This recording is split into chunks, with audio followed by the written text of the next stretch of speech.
Autre événement attendu cette semaine, l'ouverture du Salon du Livre. Ce sera jeudi.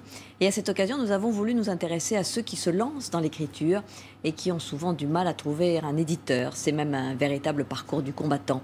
Astrid Mesmorian et Henri-Paul Amar ont rencontré des auteurs qui se battent, qui se sont battus pour être publiés.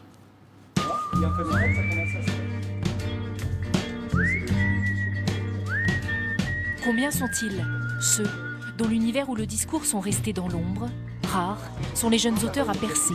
Nombreux sont ceux qui croiront jusqu'au bout à la publication. Pour toujours, ça se passe aux États-Unis, ça se passe en Floride. Et dans une petite ville que j'ai imaginé un beau jour, une coureuse de 400 mètres qui est retrouvée calcinée dans les bois. Depuis 3 ans, François fait voyager autrement. Sur la route des mots, ce Stewart espère un aller sans retour. Mon rêve évidemment, c'est de pouvoir vivre de l'écriture.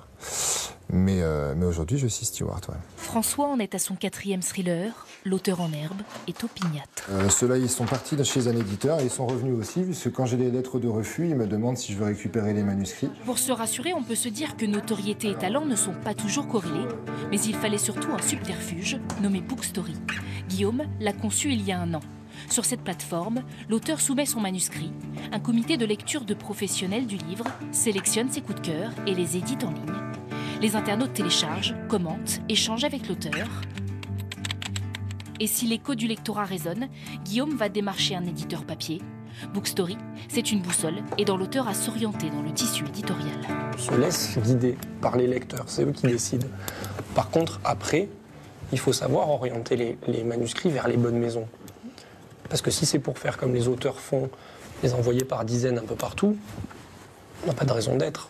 Un gain de temps pour l'éditeur. En participant à l'évolution de l'œuvre et peut-être à l'avènement d'un auteur, le lecteur intervient en amont de la chaîne du livre. Et grâce à la plateforme, François a déjà un lectorat virtuel. Depuis janvier, 200 lecteurs ont téléchargé son livre en ligne. Il y a de la place pour tout le monde sur le numérique. Hein. Alors, est-ce que tu as le bon à tirer? Magnifique. Depuis 30 ans, Marc produit ses romans à compte d'auteur. Malgré des ventes conséquentes, aucun éditeur n'a encore accepté de le publier. Dans son 12e et dernier livre, il retrace les difficultés d'être un auteur. La première complexité, c'est le nombre de gens qui écrivent et un nombre limité d'éditeurs. Donc ça fait comme un goulot, donc embouteillage. J'attendais un gars sur le parking. Alors avec son 12e ouvrage sous le bras, Marc se rendra cette année au Salon du Livre de Paris. On se dit, tiens, peut-être celui-là, c'est le bon. C'est un parcours au long cours, mais qui se ponctue à chaque fois par de nouvelles espérances. Et il pourra s'enorgueillir d'être un auteur crédible grâce à cette libraire intrépide qui a édité un de ses romans. On est un petit peu des têtes chercheuses en fait. Dès que les livres et les nouveautés arrivent, on essaye de résister au rouleau compresseur des grosses sorties, entre guillemets, des auteurs confirmés, pour faire des découvertes, chercher, lire des auteurs inconnus et parfois les aider même à émerger en y mettant toute notre force de persuasion auprès de notre public, puisqu'on est vraiment prescripteur. En France, 0,2% des manuscrits envoyés à des éditeurs traditionnels seront un jour publiés.